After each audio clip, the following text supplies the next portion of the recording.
नमस्कार दोस्तों। नवरात्रि शुरू होने से पहले घर से आज ही हटा दें यह तीन चीजें। माता लक्ष्मी होती है, क्रोधित घर में आने लगती है, दरिद्रता तो। आइए दोस्तों, जानते हैं आज की इस वीडियो में आखिर वह कौन सी तीन चीज है जो हमें नवरात्रि शुरू होने से पहले घर से तुरंत ही हटा देनी चाहिए। तो आपको पता ही है कि नवरात्रि के पर्व का इंतजार काफी बेसब्री से पूरे भारत में चल रहा है, क्योंकि इन दिनों में हम माता रानी का स्वागत करते हैं और व्रत रखते हैं। नवरात्रि का महापर्व बहुत ही शुभ और मंगलकारी माना जाता है। नवरात्रि के पूरे 9 दिन गंगा जल की हर एक बूंद की तरह पवित्र माने जाते हैं। यह शुभ समय भक्तों के जीवन में खुशियों की सौगात लेकर आता है। दोस्तों, आपको बता दें, 2023 में इस साल मां दुर्गा हाथी पर सवार होकर पृथ्वी लोक में पधारेंगी। शास्त्रों में वर्णित तथा मान्यताओं के अनुसार यदि शारदीय नवरात्रि पर यदि मां दुर्गा का आगमन उनके वाहन सिंह नहीं बल्कि हाथी पर होगा, तो मान्यता है कि मां दुर्गा का हाथी पर सवार होकर आना बहुत ही शुभ और कल्याणकारी माना जाता है। जीवन सुखमय हो जाता है, भक्ति का भरपूर लाभ भक्तजनों को मिलता है। दोस्तों, इस बार नवरात्रि पूरे 9 दिनों तक मनाई जाएगी, न एक भी दिन कम न ज्यादा, पूरे 9 दिनों तक मनाई जाएगी। मां शेरों वाली की विशेष रूप से पूजा आराधना की जाएगी। शारदीय नवरात्रि का महापर्व भी इस बार 2023 में 15 अक्टूबर से शुरू होकर 23 अक्टूबर सोमवार के दिन समाप्त होंगे। ऐसे में शारदीय नवरात्रि पर मां दुर्गा की कृपा पाने के लिए कलश स्थापना का शुभ मुहूर्त है। 15 अक्टूबर को दिन में 11:44 से दोपहर 12:30 तक कलश स्थापना का शुभ मुहूर्त रहेगा।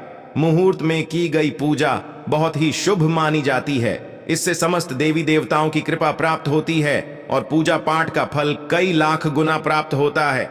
ऐसे में जो नवरात्र आने से पहले घर से ये चीजें हटा देता है, तो उसके घर में मां वैष्णो का होगा आगमन होता है, मां लक्ष्मी का होगा वास। मां शेरों वाली आपकी झोली खुशियों से भर देंगी। इसीलिए नवरात्र आने से पहले घर से ये चीजें फौरन हटा दें। दोस्तों, आज हम कुछ ऐसी ही गलतियों के बारे में जानेंगे जो यदि आपके घर में भी होती है तो मां लक्ष्मी कभी नहीं करती। ऐसे घर में प्रवेश, फिर चाहे आप कितनी ही पूजा पाठ कर लो, मां लक्ष्मी ऐसे घर में कभी नहीं आती। ऐसे घर से देवी देवता भी सदैव रहते हैं नाराज। दोस्तों, पूरी जानकारी के लिए इस वीडियो को अंत तक अवश्य देखें। सच्ची श्रद्धा से कमेंट बॉक्स में लिखें जय मां शेरों वाली। दोस्तों, मां के लिए एक लाइक तो बनता है। दोस्तों, सबसे पहले नवरात्रि के पहले मंदिर की अच्छी तरह से साफ सफाई कर ले। मंदिर के अंदर यदि पुरानी मालाएं हैं, टूटी फूटी मूर्तियां हैं, उसके साथ ही खाली माचिस के डिब्बे रखे हुए हैं, तो उन्हें फेंक दें तथा टूटी मूर्ति को किसी नदी में प्रवाहित कर दें। घर में छोटे बच्चों को नवरात्रि का व्रत नहीं रखना चाहिए। इससे उनकी जान को खतरा हो सकता है, क्योंकि इस व्रत में शरीर को अधिक शक्ति की जरूरत होती है। माता शेरों वाली की तस्वीर यदि कांच के फ्रेम की है और वो कांच हल्की सी भी टूटी हुई हो, तो ऐसी कांच को बदलवा ले या ऐसी तस्वीर को जल में विसर्जित कर दें। टूटी मूर्ति की पूजा करने से आपकी आस्था, व्रत आदि सब टूट जाता है, आपका व्रत खंडित हो जाता है। दोस्तों, नवरात्रि के 9 दिन बहुत ही पवित्र होते हैं। नवरात्र के इन 9 दिनों में आचार विचार और घर को साफ सुथरा और पवित्र रखना अति आवश्यक है। इसलिए नवरात्रि के 9 दिनों में ब्रह्मचर्य का पालन किया जाता है और तामसिक भोजन ग्रहण नहीं किया जाता। नवरात्रि के 9 दिनों में माता रानी के इन दिनों में लोगों को प्याज, लहसुन, मांस, मदिरा और अंडे से दूर रहना चाहिए। अधिकतर भक्त इन नियमों का पालन भी करते हैं, किंतु वो एक गलती कर बैठते हैं। वो नवरात्रि के 9 दिनों में अपने घर में इन चीजों को रख लेते हैं। ऐसा भूलकर भी नहीं करना चाहिए। भागवत पुराण के अनुसार नवरात्रि के 9 दिनों तक माता रानी अपने भक्तों के घर में वास करती है। यदि आप भी चाहते हैं कि माता रानी आपके घर में वास करें, तो आप अपने घर के वातावरण को पवित्र रखें और नवरात्रि शुरू होने से पहले ही अपने घर से प्याज, लहसुन, मीट, अंडा और मदिरा को बाहर निकाल दें। अपने घर को साफ रखें। इन वस्तुओं को घर से बाहर निकालने के पश्चात अपने घर में गंगा जल का छिड़काव अवश्य करें।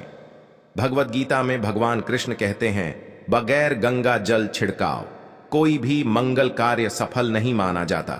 गंगा जल का छिड़काव स्वयं भगवत गीता में श्री कृष्ण ने बताया था।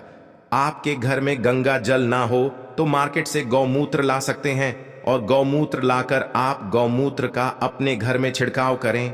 बस थोड़ा सा पानी में डाल लें, इससे आपका घर पवित्र हो जाएगा। घर में मौजूद नेगेटिव ऊर्जा भी नष्ट हो जाएगी और जिस घर में वातावरण पवित्र होता है और नकारात्मक ऊर्जा नहीं होती, वहां माता रानी का वास सदैव होता है। नवरात्रि के पहले आप अपने पूरे घर की अच्छी तरह से साफ सफाई कर लें। घर में जो भी फालतू सामान है, कटे पुराने कपड़े हैं, उन्हें बाहर निकाल दें। घर में बेकार पड़ा सामान नेगेटिव ऊर्जा लाता है, इसीलिए गंदगी बिल्कुल भी ना करें। धूप दीप जलाकर घर स्वच्छ रखें। दोस्तों, माता के आगमन के लिए घर का दरवाजा स्वच्छ होना चाहिए। इससे माता आकर्षित होती है और घर के द्वार में प्रवेश करती है। मां के आगमन के लिए द्वार को फूलों से सजाना चाहिए। दोस्तों, कई लोग ऐसे हैं जो माता रानी की चौकी कागज बिछाकर बनाते हैं, जो कि बिल्कुल गलत माना गया है। माता की चौकी के लिए आप नीचे लाल कपड़ा ही बिछाएं। काला कपड़ा और सफेद कपड़ा भूल कर भी नहीं बिछाना चाहिए। ध्यान रखें, लाल कपड़ा ही होना चाहिए। दोस्तों, यदि आपके घर में देवी देवताओं की खंडित मूर्तियां या फटा हुआ चित्र यदि हो तो उसे किसी पवित्र नदी में विसर्जित कर दीजिए, क्योंकि ऐसी मूर्ति और चित्र दुर्भाग्य लाती है। देवी देवताओं की खंडित मूर्ति की पूजा ना करें और ना ही उन्हें घर में रखें, क्योंकि उन्हें घर में रखना बुरा माना जाता है। दोस्तों, वहीं अधिकतर लोग अपनी छत पर या अपने घर के मुख्य दरवाजे के आसपास कबाड़ इकट्ठा कर देते हैं। ऐसा करना अशुभ माना जाता है। यदि आप अपने घर के मुख्य दरवाजे पर या छत पर या फिर खासकर घर के उत्तर दिशा में कबाड़ इकट्ठा कर दिया है, नवरात्रि शुरू होने से पहले उस कबाड़ को घर से निकाल दें। दोस्तों, यदि आपके घर कोई भी बंद घड़ी है तो नवरात्रि शुरू होने से पहले उसे अपने घर से हटा दें और नई घड़ी ले आए या उसकी मरम्मत करवा लें। घड़ी को प्रगति का प्रतीक माना जाता है। बंद घड़ी समय से पीछे चलने वाली हमारी प्रगति में बाधा डालती है। इसीलिए नवरात्रि शुरू होने से पहले ही आप बंद घड़ी को घर से बाहर निकाल दें। दोस्तों, यदि आपके घर के मंदिर में किसी भी तरह का कोई फालतू सामान रखा है, जैसे कि सड़े गले फूल, अगरबत्ती, धूप बत्ती के डिब्बे या माचिस आदि के डिब्बे, या कोई भी खाली पैकेट मंदिर में ना रखें, या फिर कोई फटी पुरानी धार्मिक पुस्तक या भगवान की कोई भी पुराने कपड़े जो फट गए या मुकुटमाला जो खराब हो गई है, तो उन्हें आप जितना जल्दी हो सके अपने मंदिर से हटा दें। नवरात्रि से पहले आप अपने मंदिर की और मंदिर के आसपास की साफ सफाई अवश्य ही करें, तभी माता रानी की चौकी स्थापित करें।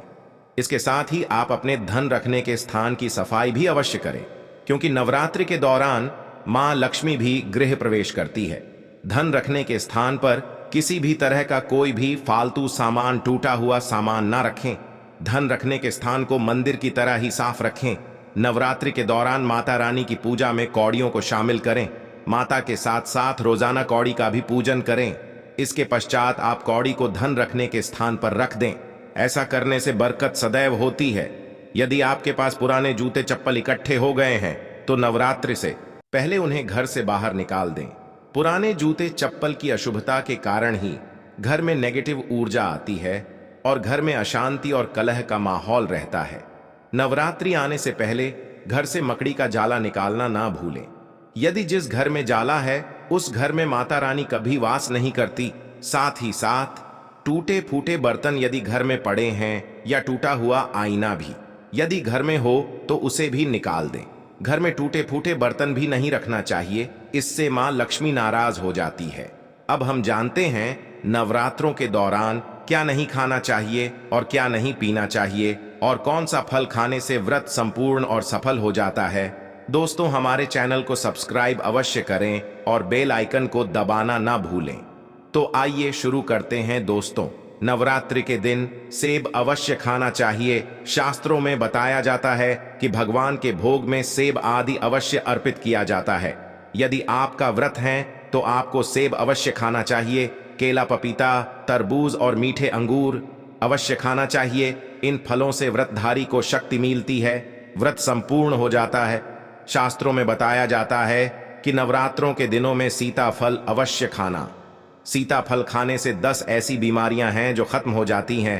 माना जाता है कि नवरात्रों के दिनों में सीताफल का घर में प्रवेश होना बड़ा ही शुभ माना गया है। सीताफल खाने से नवरात्रि का व्रत सफल हो जाता है, क्योंकि इसमें माता सीता का आशीर्वाद मिला हुआ होता है। नवरात्रि के दौरान इसे जो भी खाता है उसे दुखों का सामना नहीं करना पड़ता। सीताफल आपको अवश्य खाना चाहिए दोस्तों। नवरात्रों में व्रतधारी को डिब्बा बंद लस्सी, डिब्बा बंद जूस पीना, उसमें कई केमिकल मिले होते हैं जिसके कारण आपका व्रत टूट सकता है। जब भी आप फलों का जूस पिएं तो याद रखें उसमें नमक न डालें, नहीं तो व्रत टूट जाएगा। साथ ही साथ जूस में बर्फ भी नहीं डालना चाहिए। फलों का सादा जूस पीने से व्रत सफल होता है। दोस्तों, नवरात्रि के दौरान सिंघाड़े का आटा या कुट्टू का आटा खाने से पहले ये देख लें कि आटा पुराना नहीं होना चाहिए, क्योंकि पुराने आटे में कीड़े वगैरह पड़ जाते हैं। इसके कारण आपका व्रत टूट सकता है, क्योंकि यह छोटे छोटे कीड़े हमें दिखाई नहीं देते और आपके मुंह तक पहुंच जाते हैं। ऐसा आटा खाना मतलब कीड़े मकोड़े का मांस खाने के बराबर माना गया है।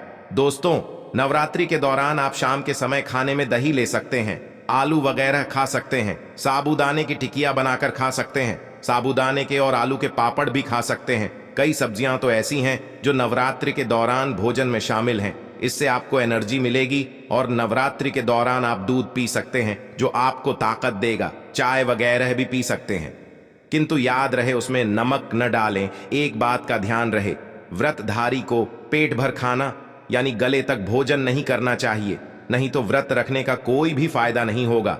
थोड़ा थोड़ा खा सकते हैं। दोस्तों, नवरात्रि के 9 दिन आदिशक्ति मां दुर्गा को समर्पित होते हैं। नवरात्रि के 9 दिन माता के 9 अलग अलग स्वरूपों का पूजन किया जाता है। नवरात्रि के 9 दिनों में माता रानी को अलग अलग स्वरूप के हिसाब से अलग अलग भोग अर्पित किए जाते हैं। किंतु क्या आप जानते हैं, कुछ ऐसी वस्तु है जिन्हें नवरात्रि के दौरान भूल कर भी माता रानी को अर्पित नहीं करना चाहिए। यदि इन वस्तुओं को आप गलती से भी माता रानी को अर्पित कर देते हैं तो आपको व्रत और पूजन का पूर्ण लाभ नहीं होगा। इसीलिए माता रानी को प्राप्त करने के लिए आपको यह जानना अति आवश्यक है कि वो कौन सी ऐसी वस्तु है जो माता रानी के पूजन में भूल कर भी प्रयोग नहीं करना चाहिए। तो आइए मां का जयकारा लगाते हुए वीडियो को शुरू करते हैं। दोस्तों, नंबर 1, नवरात्रि के दौरान शादीशुदा महिलाओं को सफेद कपड़े पहनकर पूजा पाठ नहीं करना है। साथ ही साथ काले कपड़े भी नहीं पहनना चाहिए, इससे पूजा व्रत आदि खंडित हो जाती है। माता की चौकी जब आप लगाए तो उसमें कागज नहीं लगाना चाहिए। माता की चौकी सदैव लाल कपड़ा बिछाकर ही बनाना चाहिए। सदैव याद रहे, नवरात्रों के इन 9 दिनों तक व्रतधारी को अपना आसन मां की चौकी के आगे ही लगाना चाहिए और वहीं पर आपको सोना चाहिए। मंदिर को नवरात्रों के दौरान अकेला नहीं छोड़ा जाता, बहुत ही अशुभ माना जाता है, जिससे दुर्गा माता नाराज हो जाती है और सदैव के लिए चली जाती है। दोस्तों, नंबर 2, नारियल हिंदू धर्म में नारियल को समृद्धि, धन और सम्मान का सूचक माना जाता है। नारियल को श्रीफल भी कहा जाता है। नारियल को सुख समृद्धि में वृद्धि करने वाला माना जाता है। नारियल तो हर मांगलिक कार्य में विशेष महत्व होता है। जैसे कि आप सभी जानते हैं कि माता रानी के कई मंदिरों में नारियल से बलि भी दी जाती है और माता रानी के पूजन में नारियल का प्रयोग हम सभी करते हैं। खासकर कलश की स्थापना नारियल रखकर ही की जाती है। माता रानी के पूजन में हम नारियल प्रयोग करते समय कुछ गलती करते हैं। दोस्तों, नारियल कई प्रकार के होते हैं, एक हरा, दूसरा सूखा, जिसके अंदर पानी होता है। जिन्स नारियल के अंदर पानी होता है।